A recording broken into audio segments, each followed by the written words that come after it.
So, Nick Mattingly, CEO of Switcher Studio. Give it up for him. Hey, so I've been fighting a cold. This is not my normal voice. I feel like I'm shouting. If I end up whispering, I'm sorry. So thanks for coming out.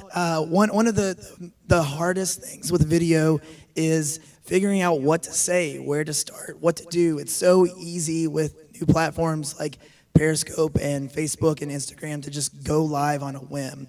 But some of the best broadcasts have a little bit of pre-planning involved. So that's what we're going to talk about today is blueprints for content. And this is kind of a framework that you can use for a lot of your broadcasts. Now, granted, there are a lot of different variations and ways to approach this, but this is something that we've been able to use for some of our own productions and with some of the other groups that we work with that have really helped them improve the quality of their content. And is this working? All right, can you all advance the slides for me? Good deal. Whoa, that's a big jump. So with live video, there's obviously a lot of different types of content, and that can really drive the type of video that you're going to make. If it's events, if it's journalism, that's really going to have an impact on how you tell your story. But also the platform that you choose for where you're going to broadcast is going to have a difference as well. So Facebook, they've really put a lot of muscle behind live video recently. And there's been some really incredible features that have rolled out with that, with the ability to pre-schedule events, which can help you get more reach and allow people to get notified before you go live, not just when you hit the button. With Facebook, you are also able to go in and respond directly to comments after the broadcast. So that's another big benefit of Facebook. Periscope was an early player in the space, and they've made it very, very easy. It's becoming more and more tightly integrated with Twitter, as you all know, and it's really fast. The interactivity is much faster on Periscope than you'll see with some of the other platforms. Now, YouTube, they've been doing live videos since 2011, and most people don't know that. It's been open for groups to broadcast, but it's used the traditional RTMP method, and so there's a lot of steps involved. It's not as easy as hitting the button. Now, there has been the announcement that within the YouTube app, you will be able to broadcast, but today that is limited to users that have 10,000 subscribers or more. YouTube is really focused on quality. You especially see this in the gaming space. So with YouTube, you can do 4K streaming. You can push the bit rate way, way up. You can do 60 frames per second. So quality, video quality, is really, really important for your production, and YouTube is a great place for that content. And then Instagram has live video that is there, and then it's gone. So there's no recording, there's no replay, like you'll see on some of these other platforms, but if that's where your audience is, that's a great place to be. And obviously, there's a lot of other differences with these, but that's a good top-level view of some of the benefits that you'll be able to get with each of those platforms.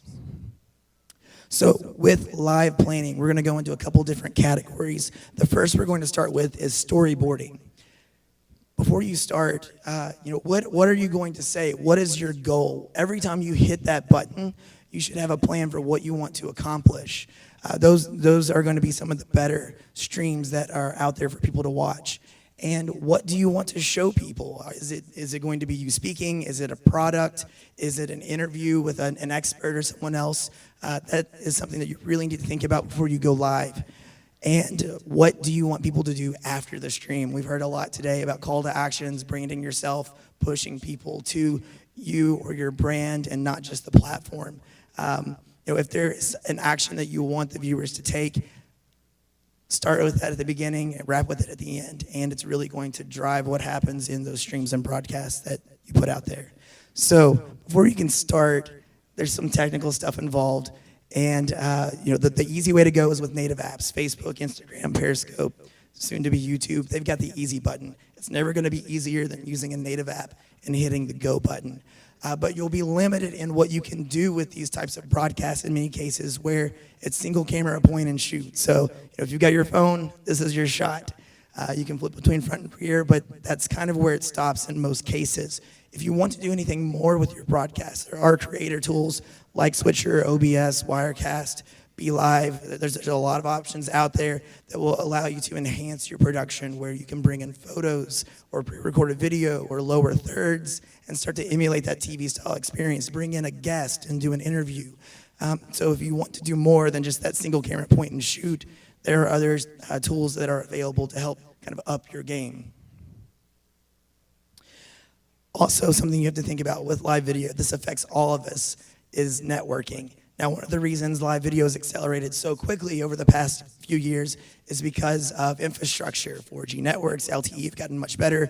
5G is not that far out, and you can broadcast from just about anywhere from your cell phone. But there are limitations. If you're in a big crowd, the weather's bad, you don't have great service, those are all gonna have an impact on your ability to go live. So if you're doing a production at a fixed event, if it's something where there's a time and a place where you can plan for it, you might want to take the extra effort to think about a dedicated network and setting up a home router in your house that you can connect to rather than relying on your cell connection.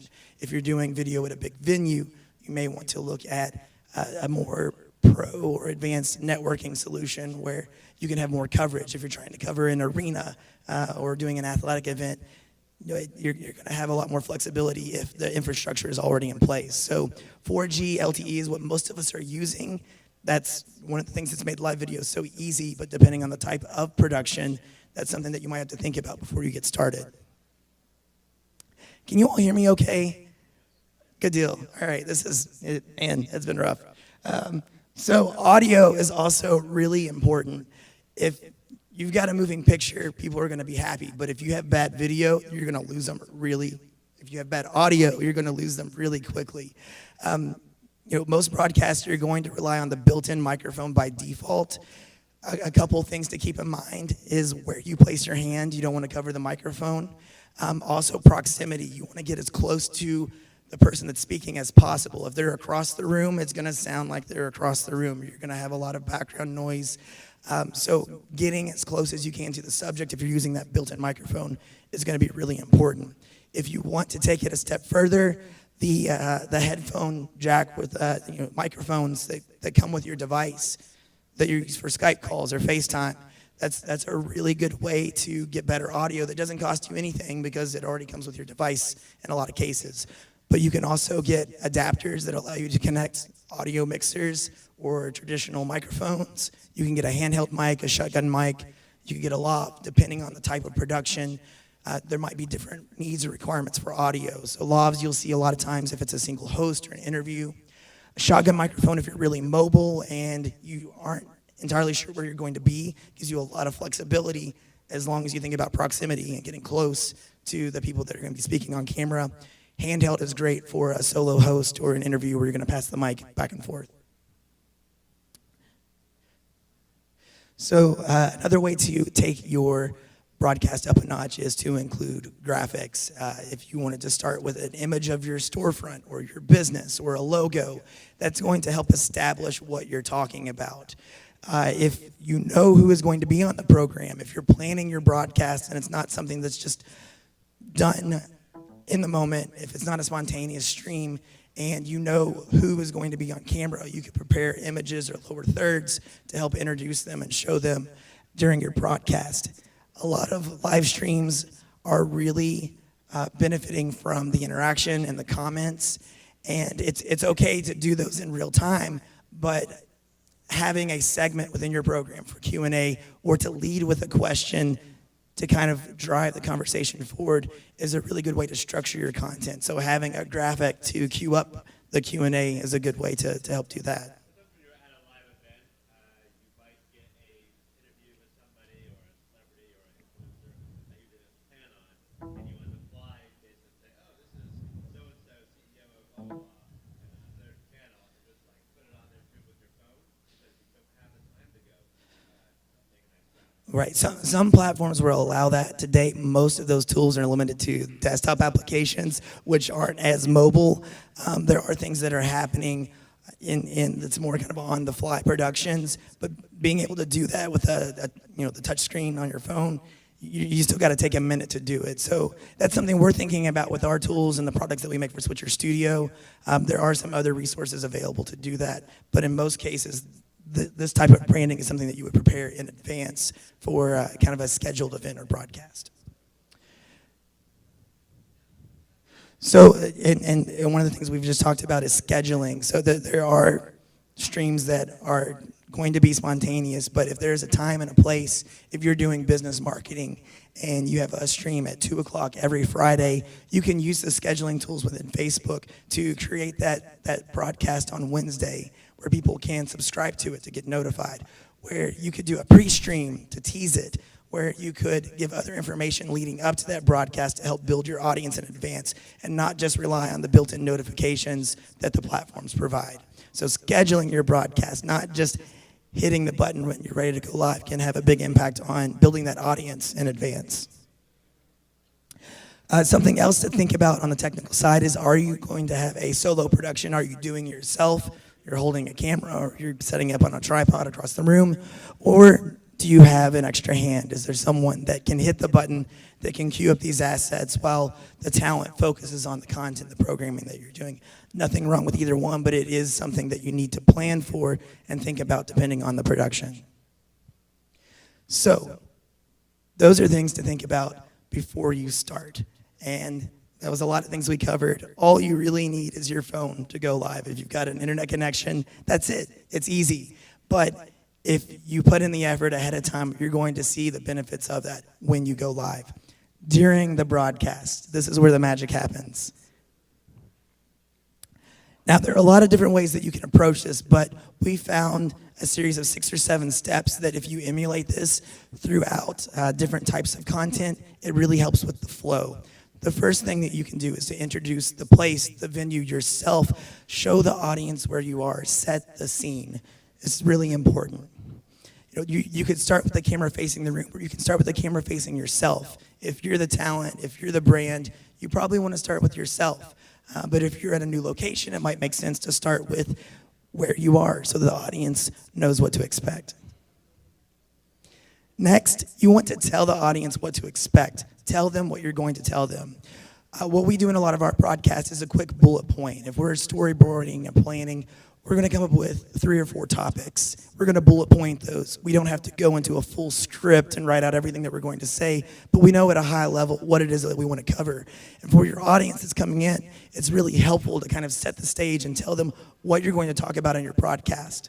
So leading with a quick recap or overview for what you're going to talk about is a really good way to start your broadcast. Then you get into the detail. So you take those 3 or 4 pieces and you start chipping away at them. And depending on your business, your expertise, the topic, the event, that's going to be different. That's up to you to really frame what that content is going to look like. But that's where you can expand on it. That's where you can engage with the audience, which is one of the big benefits of live. Take those questions on the fly, repeat yourself, and listen to what's happening. Because in a lot of cases, the viewers can actually drive the content. But this is where your broadcast really happens, and this is where you get into the information that you want to share when you're thinking about those questions we talked about at the front. For what is your goal? Who is your audience? This is where you tell them what you want to tell them. And once you've got through the meat of your content, you want to recap that. So where we talked about repeating yourself, go back to that bullet point list. Not all viewers come in at the beginning and set through your entire broadcast. So if someone is tuned in halfway through and you can say earlier, we covered these topics, it gives them a reference point for what was covered in that stream, where they can engage in the comments or they can go back and watch from the beginning if they think there's a value for them. After that, what we see in a lot of cases is framing up an opportunity to move into a Q&A is a good way to structure comments. So obviously you're going to get questions and feedback from people during the stream. In a lot of cases, those are low quality. It's hi, hello, this is great, what's going on? But if you take a moment within your broadcast to have a formal Q&A, rather than just leaving it open for people to ask questions about whatever, you can actually lead with a question or a topic and get information from your viewers around whatever the theme is for your broadcast. And so circling back to that after you've gone through your bullet point list is a really good way to structure broadcast. Again, not saying this is going to work for everybody or everything every time that you go live, but it's a really good framework. And the last thing is the call to action. Before you close, what do you want the viewer to do? What is the next step? Where do they go? What action are they taking? Are you sending them to your website, your social page? Do they need to sign up for a newsletter, go to your blog? Is there another event that they need to attend? Do they need to tune in to your broadcast next week? Whatever it is you want that viewer to do, end with that and tell them what to do, where to go, and end with your call to action. So we thought we were done. The broadcast is over. There's a lot of things that happen after the stream. So we're going to make this quick, but this is just as important as going live in the first place is what happens once you've stopped. The first thing you want to do is measure. When you start your broadcast, the first thing we talked about is what is your goal? What do you want to accomplish? It's not all about views every time. It's not all about shares. Did you get the information out to your audience, even if it's a small group or your community? Were you able to engage with them and get feedback about your product or your business? There's a lot of intangible values there as well, and that's something we'll probably come back to in this list, but measure what you did. Don't just go live and move on and go to the next one. Look at what you wanted to accomplish. See what you did and see what you can do going on to the next one. Also, you want to think about follow-up content. Can you take that live video and turn it into a blog post? Can you take that live video and download it and put a snippet on YouTube or Twitter? How can you repurpose this? How can you get the most miles out of it? Maybe you take a broadcast that you've done over the past month and you put together a compilation and then you repost that somewhere else. There are a lot of ways that you can leverage your video outside of just in the moment. You also want to re-engage. This is especially important with Facebook because you're able to go in and look at comments and respond to each of those individually afterwards. Take the time to go through those and respond to your viewers. That is going to make them feel like they know you and that you're connected. And you can answer questions that you maybe didn't have an opportunity to get to during your broadcast. You're going to learn a lot by re-engaging with those. If it's not re-engaging in the comments directly through a platform like Facebook, if you're using something else, look at your audience and follow them on their network. Build your community so that if you need to change platforms later, your audience is still there. You also have the opportunity to take your broadcast and share it across other platforms. Now, this is one of the things we hear a lot is, do I need to be on Facebook and YouTube and Twitter and Instagram? And do I need to stream in all these places all the time? Do I need to have 4 devices that are all doing this at once? Do I need to sign up for an account where I can simulcast?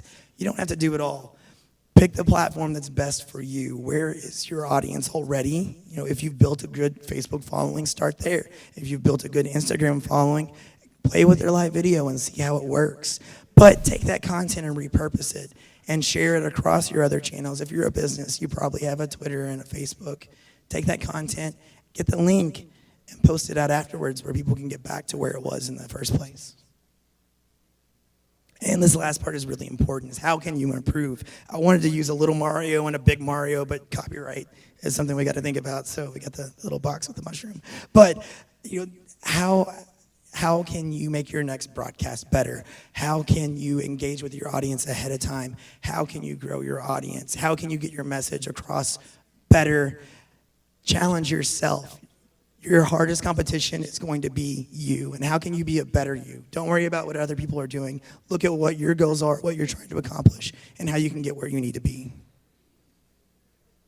So that's it. That's all I've got today. If you all would like to see this presentation, download it, reference it, you can go to nick.live. I'm going to be producing more content around creating live video, making better mobile video, and this is a good resource where you can get on that newsletter and get that information. But you can go to nick.live, sign up for the newsletter, and get a download link for the things that we talked about today. And if you would like to play with Switcher Studio, we have some promo cards in the back that will give you full access for the first 30 days. It is a creation tool that works with Facebook, YouTube, also supports RTMP, so you can broadcast to Periscope Producer, Ustream, live stream, a lot of other platforms, and allows you to make better video. So thanks for having me. If you have any questions, we can jump to that in a second, and I'll be floating around in the back of the room. So open the floor. Who wants to go first? Yes, and do we have a microphone? Here we go. It's for the video. Sweet. Hi, I'm Larry. We are the photography team here covering Summit.live. And the question I have for you is, when you live stream and you deal with the comment section, sometimes we get a lot of like haters or people just are snarky or nasty or just negative about it. And sometimes I'm like, why are you, like, then unsubscribe, why are you watching, right? But at the same time, how do you, I guess, overcome these obstacles and overcome the negativity from commenters? So some of the platforms are starting to look at trolling and people that are being snarky and mean, and they're building in moderation tools where you can monitor that in real time. I know Periscope spent a lot of time on this. Facebook also has a moderation tool, and YouTube as well. You know, it's not always going. You know, just killing the comments or hiding it doesn't solve the problem. Kill them with kindness. Respond to those comments. And engage with them. And if you're building your community, a lot of times your viewers will back you up and they'll help you as well. So it's really a lot about relationships and carrying that through with everything that you do. And I think re-engaging is really the best way to fight that. You just don't want that to turn into a big nasty threat. So kill them with kindness. Anybody else?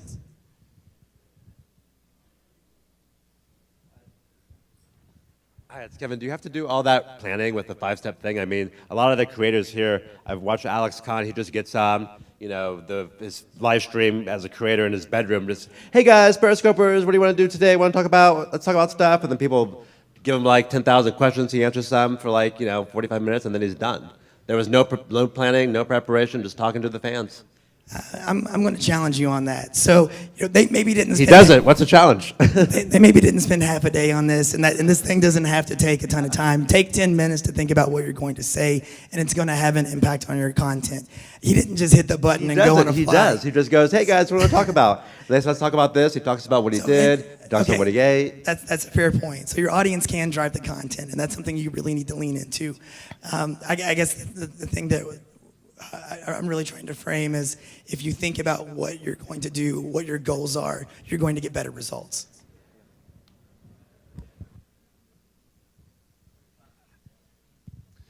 Hey, Michael Howard, Lasting Impression Marketing. I was interviewed on a podcast and then, sort of posted it on my Facebook page and said, hey, everybody, I was interviewed on a podcast.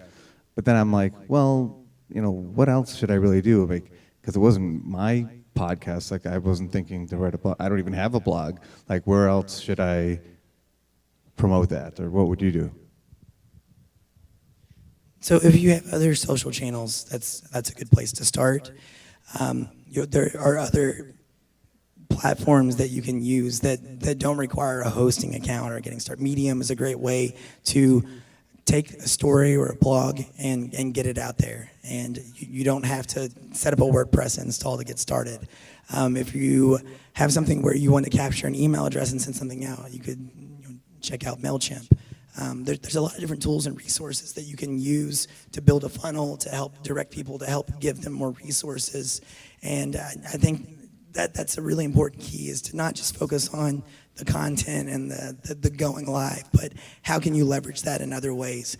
And that's something I'll talk more about on Nick.live if you all want to check that out. But thank you so much for having me. Again, if you have any questions, I'll be in the back of the room.